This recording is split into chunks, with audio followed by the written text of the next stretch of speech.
The private suite at Madison Square Garden hummed with anticipation as 20,000 fans filled the arena below. On massive screens, teams from Seoul and London prepared to battle for the World Championship title of Nexus Warriors, the game that had transformed competitive gaming forever. "Ms. Sullivan?" My assistant Devin appeared at my shoulder. "Your brother Michael is here."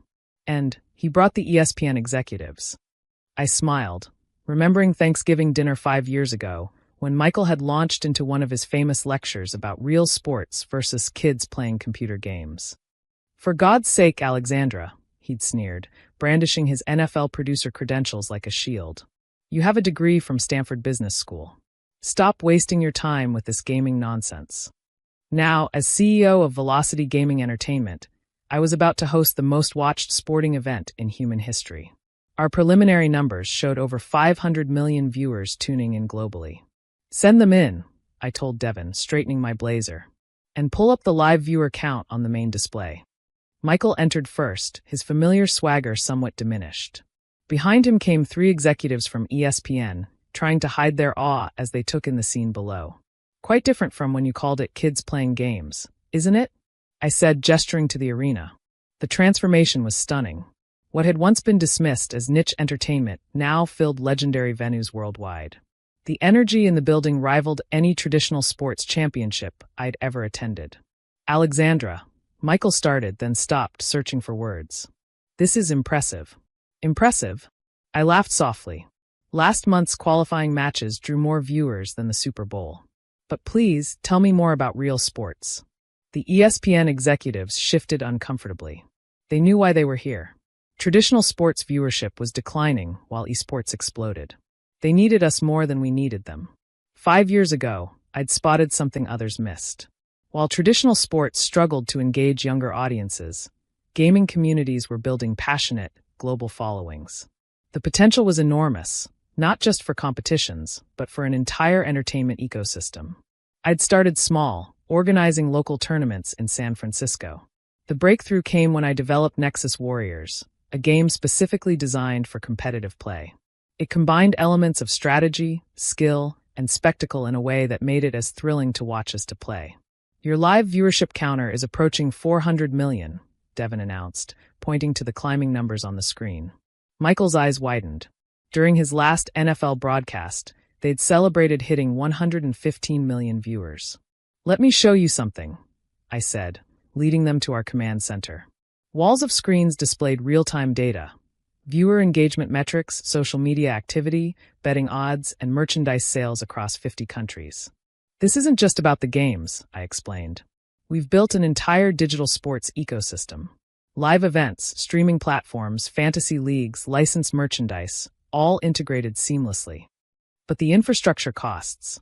One ESPN executive started. I pulled up our financial projections. "Our digital-first approach means we can scale instantly. No physical stadiums to build in every city. One event can reach viewers everywhere simultaneously, with commentary in 30 languages." "And the players?" Michael asked. "These aren't real athletes. Our pros train 6 hours a day." I cut him off. "They have nutritionists, physical therapists, and mental health coaches. The top teams have training facilities that would make NFL clubs jealous." I led them to the player areas, where teams were preparing for the match. The sophistication of the setup rivaled any traditional sports locker room. Perhaps even surpassed it with the integration of technology.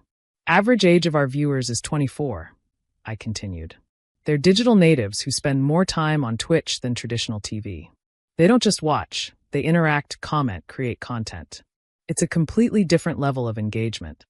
The main screen showed the pre-game show, where analysts broke down team strategies with holographic displays. The production value was cutting-edge, making traditional sports broadcasts look dated by comparison. 3 years ago, I said, turning to Michael, "you told Mom and Dad I was throwing my career away. Remember what you said at Christmas dinner?" He looked away, but I pressed on. "You said, nobody will pay to watch people play video games." Well, last year Velocity Gaming generated $3.2 billion in revenue. Our championship prize pools are bigger than Wimbledon's. The ESPN executives exchanged glances. They'd come to negotiate broadcasting rights, but they were beginning to realize they were late to the party. "We have our own streaming platform," I continued. Our own production studios, our own talent development pipeline. We're not just a gaming company. We're a next-generation sports and entertainment empire. My phone buzzed, a message from our technology team. New viewer engagement record. Interactive predictions feature has 50 million active users. This was another advantage we had over traditional sports. Our digital nature meant we could innovate constantly, adding new features and experiences that would be impossible in conventional broadcasts. Your traditional sports model is dying, I told the executives bluntly. Young people don't want to watch passive broadcasts on a preset schedule. They want to be part of the experience. The arena erupted as the teams were introduced. The production was spectacular. Holographic displays, augmented reality effects, and a sound system that made the building shake. This is just the beginning, I said, watching the crowd roar. Next year, we're launching the Velocity Gaming World League. 24 cities, year-round competition, with regional divisions feeding into global championships. Michael stared at the scene below, finally seeing what I'd seen years ago. This wasn't just gaming. It was the future of sports entertainment. The broadcast rights deal you came to discuss? I smiled. The starting price just doubled. Devin appeared with a tablet. Tokyo venue confirmed for next month's Asian Championships. Sold out in 3 minutes. And the Dubai royal family wants to discuss hosting the winter finals. I nodded, remembering the days when we struggled to fill small convention centers. Now we had governments competing to host our events. Still think it's just games? I asked Michael. Before he could answer, the crowd's roar reached a new level as the match began. On the main screen, viewer counts continued to climb, shattering all previous records for sports viewership. The ESPN executives huddled together, whispering urgently. They knew they were watching the future unfold, and they were already behind. You know what the difference is between us? I said to Michael. You saw games. I saw potential. You focused on what sports have always been. I focused on what they could become. The arena pulsed with energy as the first major play unfolded, drawing gasps and cheers from the crowd. This was sports entertainment for a new generation, dynamic, interactive, and globally connected. And we were just getting started. 6 months after the Madison Square Garden Championship, I stood in our new global headquarters in Los Angeles. The 50-story building, shaped like a giant helix, represented everything Velocity Gaming had become: bold, innovative, and impossible to ignore. Ms. Sullivan? Devin appeared on my holographic display. The market just closed. We hit $80 billion market cap after the Saudi deal announcement. I smiled, remembering my father's words when I'd asked him to invest in my startup. Video games? That's not a real business, Alexandra. Put your MBA to actual use. Now Velocity Gaming was worth more than most traditional sports leagues combined. My phone buzzed, a message from Michael. Need to talk. ESPN is hemorrhaging viewers. Our board wants to discuss a merger. Before I could respond, another alert flashed. Breaking. NFL viewership hits historic low as Velocity Gaming World League launches. The timing was perfect. Today we were unveiling our biggest innovation yet. One that would forever change how people experience sports entertainment. Devin, is everything ready for the announcement? Yes, ma'am. All global feeds standing by. Virtual venues at 100% capacity. I walked to our main control center, a room that would make NASA jealous. Hundreds of screens showed real-time data from our events worldwide, while AI systems monitored everything from viewer engagement to player biometrics. Your brother and the ESPN team are waiting in the VR conference room, Devin added. I touched the leather wristband I always wore, my first gaming controller's power button, preserved as a reminder of where this all started. The VR conference room materialized around me as I put on our latest headset. Michael and the ESPN executives appeared as perfect holograms, indistinguishable from their physical selves. Welcome to the future of sports, I said, gesturing to the virtual space around us. This technology goes live today. What exactly are we looking at? One executive asked. I smiled. We're sitting in what appears to be a normal conference room. But in reality, we're each in different cities. This same technology will allow fans to attend any game, from anywhere, with full social interaction. I pulled up a visualization of our new platform, Velocityverse. Imagine watching a championship match from the best seat in the house, high-fiving friends who are physically thousands of miles away, and having real-time stats and replays floating in your field of vision. Michael leaned forward. The NFL has been experimenting with VR. No, I cut him off. You've been creating 360-degree videos. We're building entire virtual worlds where fans don't just watch, they participate. I launched a demo of tonight's opening matches. The virtual arena appeared around us, filled with thousands of avatars representing real fans from around the world. Every person you see here is a real viewer, experiencing this in real time, sharing the moment with friends and family regardless of physical location. The ESPN executives exchanged worried glances. Their traditional broadcast model was becoming obsolete before their eyes. But the cost for fans, Michael started, is minimal, I finished. Basic access is free. Premium experiences cost less than one traditional sports ticket, and you can attend every match of the season. I pulled up more data. Our subscription model is already outperforming every traditional sports package combined. And that's before today's launch. The room fell silent as the implications sank in. This wasn't just a new way to watch sports. It was a complete paradigm shift in entertainment. Now, I said, about that merger discussion. Michael raised an eyebrow. You're not interested in partnering with ESPN. Oh, I am, I replied, pulling up another display.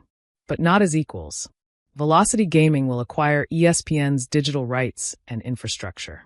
We'll transform your declining broadcasts into immersive experiences that today's audiences actually want. The numbers spoke for themselves. Our user base was growing exponentially, while traditional sports viewership dropped every year. This is the future, I continued. You can either be part of it or be left behind. Just then, Devin's avatar appeared. Ma'am, the World League launch is starting. Over 800 million viewers logged in. I turned to the executives. Stay and watch. See what sports entertainment looks like in 2025. The virtual space transformed into a spectacular arena. Teams from Tokyo and Sao Paulo were about to face off, their players' holograms appearing life-sized before us.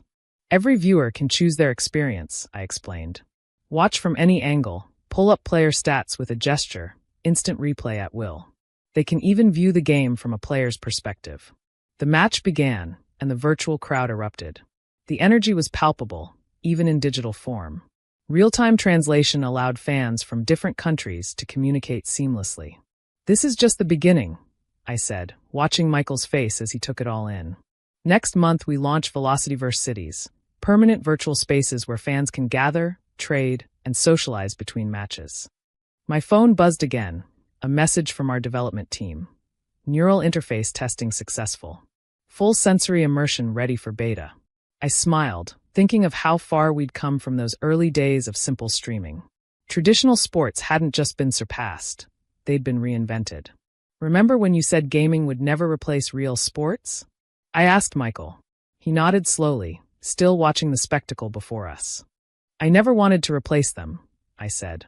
I wanted to evolve them, to create something that combined the best of athletic competition with the limitless possibilities of digital technology. The virtual arena shifted as a spectacular play unfolded, the space itself reacting to the game's energy. Instant replays appeared as floating holograms, while AI-generated analytics predicted the next moves. This is why we're winning, I continued. We're not just showing sports, we're creating experiences that were impossible before. We're bringing people together in ways traditional venues never could. Devin appeared again. Stocks up 25% since the launch began. Saudi Prince wants to increase his investment. And your parents are here. I turned to find my father and mother's avatars materializing in the virtual suite. They looked around in amazement. Alexandra, my father said softly. This is extraordinary. 5 years ago, he'd called my ideas unrealistic. Now he was standing in the middle of my vision made real. Would you like to see something really extraordinary? I asked, pulling up our global impact metrics. The data floated around us. Millions of jobs created in the digital sports economy, educational programs teaching next-generation skills, scholarships for promising players from underprivileged backgrounds. We're not just building games, I explained. We're building futures. Every person who works in this ecosystem, from players to developers to content creators, is part of something revolutionary. The ESPN executives huddled together, their avatars betraying their concern.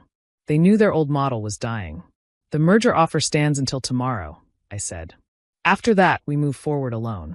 As if to emphasize my point, the viewer count ticked over 1 billion, a number no traditional sporting event had ever approached. Still think I'm wasting my Stanford MBA? I asked Michael with a smile. He shook his head, finally understanding. You didn't just see the future, he said. You built it. Later that night, after the matches ended and the announcements were made, I stood in my physical office overlooking Los Angeles. The city lights twinkled below, but the real action was happening in the digital realm we'd created. My phone buzzed one last time, a message from our research division. Neural Interface 2.0 testing exceeded expectations. Full emotional synchronization achieved. I smiled, thinking of all the people who said gaming could never match the emotional impact of traditional sports. They hadn't seen anything yet. If you've ever been dismissed for seeing a future others couldn't imagine, ever been told to stick to the real world, or ever had to choose between convention and conviction, remember this. Sometimes the craziest ideas are the ones that change everything. Subscribe if you want to hear more stories about transforming industries and challenging assumptions. Because every revolution starts with someone crazy enough to see beyond what is to what could be. Remember, the future belongs to those who don't just play the game. They change it entirely. What will you change? Thanks for watching. See you again in the next video. Stay stunned.